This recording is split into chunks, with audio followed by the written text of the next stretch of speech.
Welcome to my channel. আমাদের সাগর পাড়ি দেওয়ার গল্পের আজকে দ্বিতীয় পর্ব। Good morning. ঘড়িতে এখন ওই 4:30 মতন বাজে। এই যে চা বসিয়ে দিয়েছি এদিকে, আর টুকটাক সকালে উঠে যা কাজ সেগুলো হয়ে গেছে।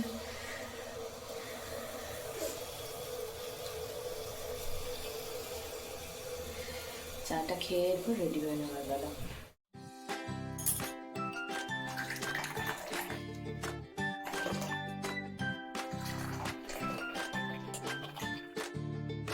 চা খেয়ে নিয়ে চান টান করে জামা কাপড় পরে সাজুগুজু করে দুজনেই পুরো রেডি হয়ে গেছি।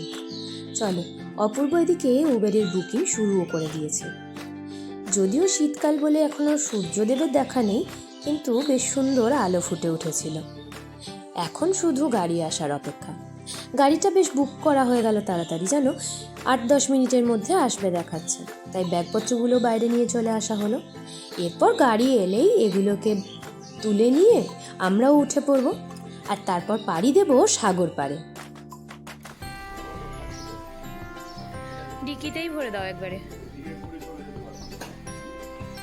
এই যে গাড়ি আসার সঙ্গে সঙ্গেই ব্যাগ তোলার পর্ব শুরু। আর এই যে এনাকে দেখছো, ইনি আমাদের বাড়িওয়ালা কাকু। উনিও ভীষণ এক্সাইটেড আমরা ঘুরতে যাচ্ছি বলে, তাই সকাল সকাল চলে এসেছেন আমাদেরকে টাটা করার জন্য। উনি গাড়িকে একটুখানি ডিরেকশন দিচ্ছিলেন কোন দিকে গেলে সুবিধা হবে কিনা। চলো, ঠাকুরের নাম নিয়ে এরপর বেরিয়ে পড়া যাক। যেহেতু একদম সকাল সকাল বেরিয়েছি, ওই মোটামুটি ধরো 6:05 কি 6টা, তাই জন্যই রাস্তাটা বেশ সুন্দর হয়েছিল। খুব একটা ট্রাফিকও ছিল না, আর সবে সবে সূর্যদেব উঠছিলেন, তাই জন্য চারিদিকটা একটা খুব সুন্দর সোনালি আভায় খুব ভালো করে সেজে উঠেছিল।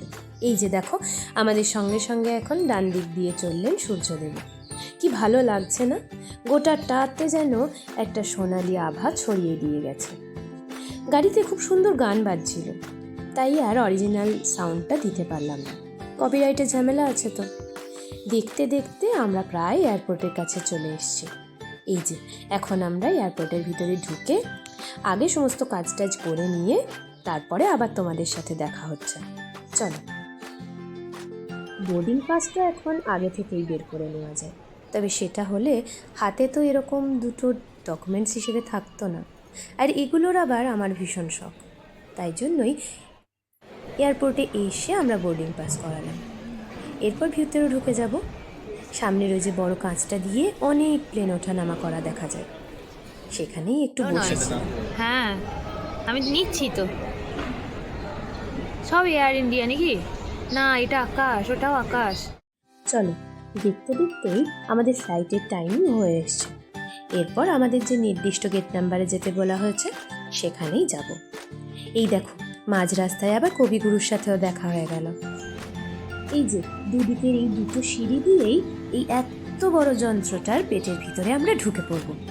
অনেক সময় আবার এইটার জন্যই এয়ার ব্রিজও দেয়। আর ওই বাসটাতে করেই আমরা এলাম ফ্লাইটটার কাজে। এয়ার ব্রিজ মানে কিছুই না, হাওয়ায় ভেসে থাকার মতন একটা ব্রিজ।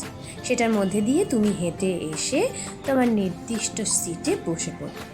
চলো, এবার আমরা দুজনও উঠে পড়ি। তারপর আমাদের সিট দেখে বসে পড়ার পালা।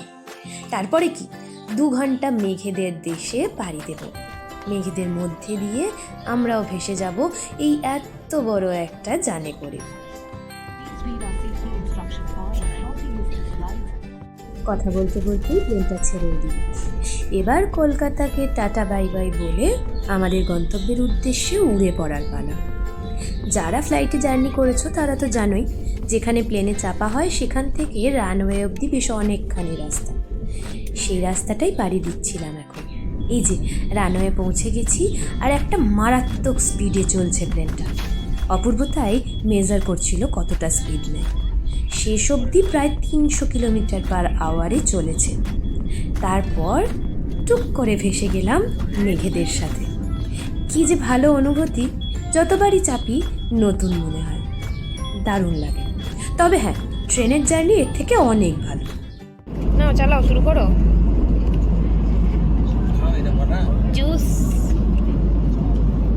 জুস অ্যান্ড কাপ নুডলস নাও, বানাও। ওটা বানানোর কিছু নেই গো। ওই দেখো, এখন থেকেই দূরে অল্প ঝাপসা হলেও দ্বীপগুলোকে দেখতে পাওয়া যাচ্ছে। তার মানে আমরা আমাদের গন্তব্যের থেকে আর বেশি দূরে নেই, এটা ভাবলেই আনন্দ হচ্ছিল। মোটামুটি 1 ঘন্টা 40-45 মিনিট পর থেকেই এরকম ছোট ছোট দ্বীপ দেখতে পাবো, যদি ওয়েদার পরিষ্কার থাকে। প্ল্যানটা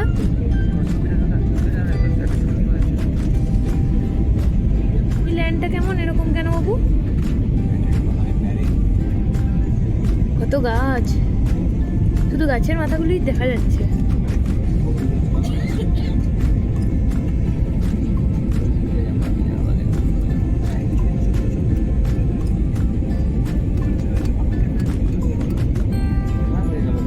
না না কিছু হয়নি, আবার কাজ করবে ঠিক। ওই ওপর নিচ করতে কি মাথা খারাপ হয়ে যাবে। ওই দেখো, ঘর বাড়ি, রাস্তাঘাট, গাড়ি ঘোড়া সবই এবার মোটামুটি পরিষ্কার দেখা যাচ্ছে। তার মানে আর কয়েকটা মুহূর্তের অপেক্ষা, তারপরেই আবার আমরা মাটি ছোঁব। যখন প্লেনটা মাটি ছোঁবে প্রথমবার, সেই মুহূর্তটা দারুণ একটা ঝাঁকুনি হয়। সন্টুর ভাষায় পুরো ঝাঁকানাকা দিয়ে দিল আমাদেরকে। যাই হোক, চলো এরপরে টুকটুক করে এই এত বড় যন্ত্রটার পেটের ভিতর থেকে বেরিয়ে নতুন একটা শহরকে এক্সপ্লোর করার পালা।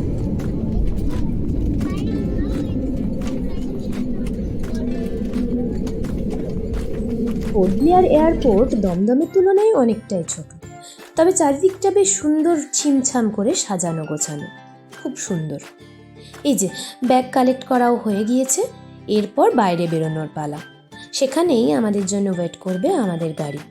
সেই গাড়িতে করে প্রথমেই চলে যাব আমরা আমাদের নির্দিষ্ট যে হোটেল সেখানে।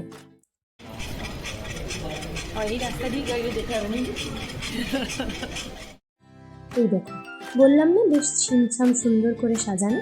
এখানেই লেখা আন্দামান নিকোবর। খুব সুন্দর লাগছিল চারিদিকটা। আর এখানে ওয়েদার কলকাতার থেকে একদম আলাদা।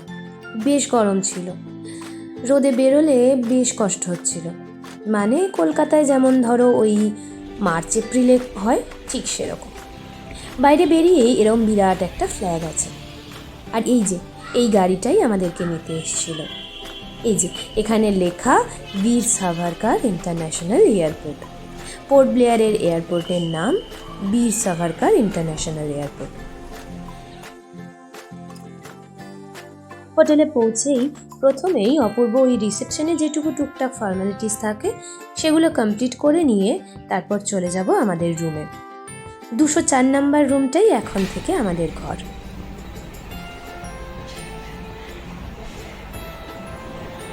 বেশ বড় রুমটা, আয়নাটাও একদম ফুল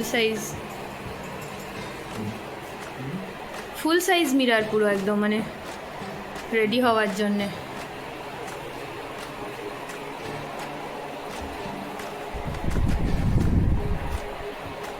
বেশ ভালো।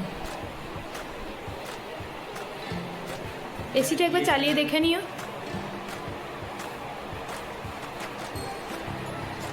বলছি এসিটা একবার চালিয়ে দেখে নিও। সিটিং অ্যারেঞ্জমেন্টটাও সুন্দর, ঠিকই আছে। আবার কি, ঘরটা আমাদের দুজনেরই বেশ ভালো লেগেছে। তারপর চলে এলাম লাঞ্চের জন্য। ভীষণ খিদে পেয়েছে, সেই সকাল থেকে বেরিয়ে ফ্লাইটে শুধুই একটুখানি কাপ নুডলস আর জুস খেয়েছি। আগে লাঞ্চ সারি, তারপর অন্য কথা। বেরিয়ে পড়লাম আমাদের আন্দামান ট্যুরের প্রথম ডেস্টিনেশনের উদ্দেশ্যে, আর সেটা হলো করভিনস্কো বিচ। আমাদের হোটেল থেকে খুব একটা বেশি দূরে ছিল না।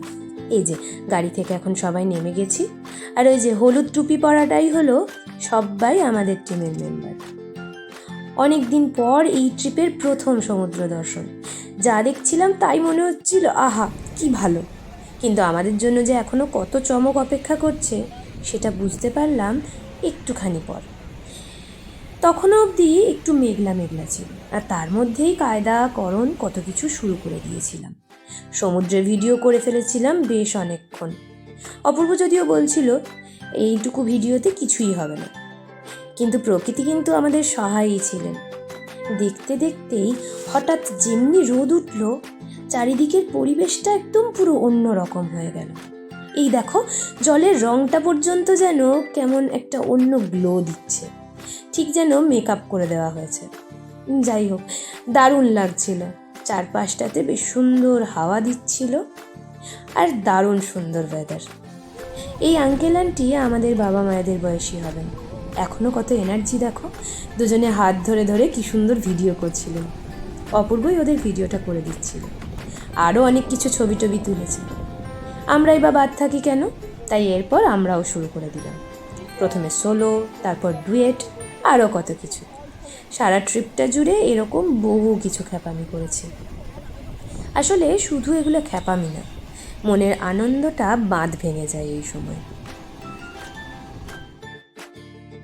অপূর্ব এই সমস্ত বিষয়ে বেশ একটু লাজুক প্রকৃতি, তবে এই ট্রিপটাই কিন্তু ও খুব সাথ দিয়েছে।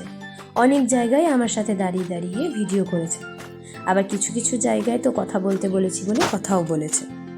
যাই হোক, বিচ সাইডে এসছি তাই ডাব তো খেতেই হবে। আমরা দুজনে চলে গেছিলাম ডাব খেতে।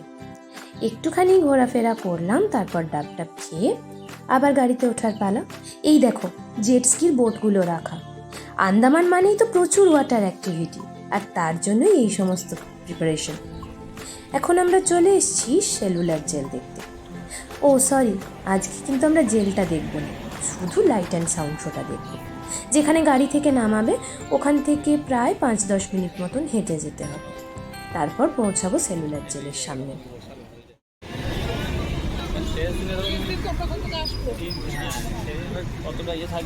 এই যে এই পার্কটা বলছিল বাবা যে দেখিস ভালো।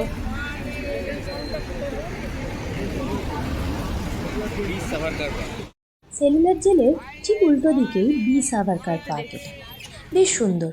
ভিতরে অনেক বিপ্লবীর স্ট্যাচু করা আছে, যারা একসময় এই সেলুলার জেলেই বন্দি দশা কাটিয়েছিলেন। তাদের কালাপানিতে দ্বীপান্তর হয়েছিল। সেলুলার জেল মানেই তো একটা বীভৎস কঠিনতম পরিস্থিতির সাক্ষী। এখানেই আবার আজকে একটা কি সুন্দর অনুষ্ঠান হচ্ছিল। বন্দে মাতারম গাইছিলেন সবাই একসাথে গোল করে দাঁড়িয়ে। গানটা তো দেওয়া গেল না। ওই যে সেলুলার জেলটা দেখা যাচ্ছে এখান থেকে। আর কিছুক্ষণ পরেই লাইট অ্যান্ড সাউন্ড শো এর জন্য গেটের সামনে থেকে লাইন পড়বে। আর যতক্ষণ না সেই লাইন দেখতে হচ্ছে ততক্ষণ এখানে দাঁড়িয়ে দাঁড়িয়ে এদের অনুষ্ঠান দেখছিলাম আর পার্কটাও ঘুরে ঘুরে দেখছিলাম। তারপর সময় মতন চলে গেলাম লাইন দিতে। একটু একটু করে অন্ধকার নামার সাথে সাথে সেলুলার জেলের চারিদিকে খুব সুন্দর করে লাইট জ্বলে উঠছিল, দেখতেও বেশ সুন্দর লাগছিল। আর মাথার মধ্যে খালি ঘুরছিল এই সেই দ্বীপান্তর, এই সেই কালাপানি, যেখানে কত শত বিপ্লবী শুধুমাত্র আমাদেরকে একটা ভালো ভবিষ্যৎ দেবে বলে অনায়াসে তাদের জীবনটাকে উৎসর্গ করে দিয়েছেন। তবে আমাদের ভাগ্য খুবই খারাপ। যান্ত্রিক গোলযোগের কারণে সেদিন লাইট অ্যান্ড সাউন্ড শো বাতিল হয়ে গেল। পরে হওয়ার একটা চান্স আছে, দেখা যাক। আজকের ভিডিওটা এখানেই শেষ করছি।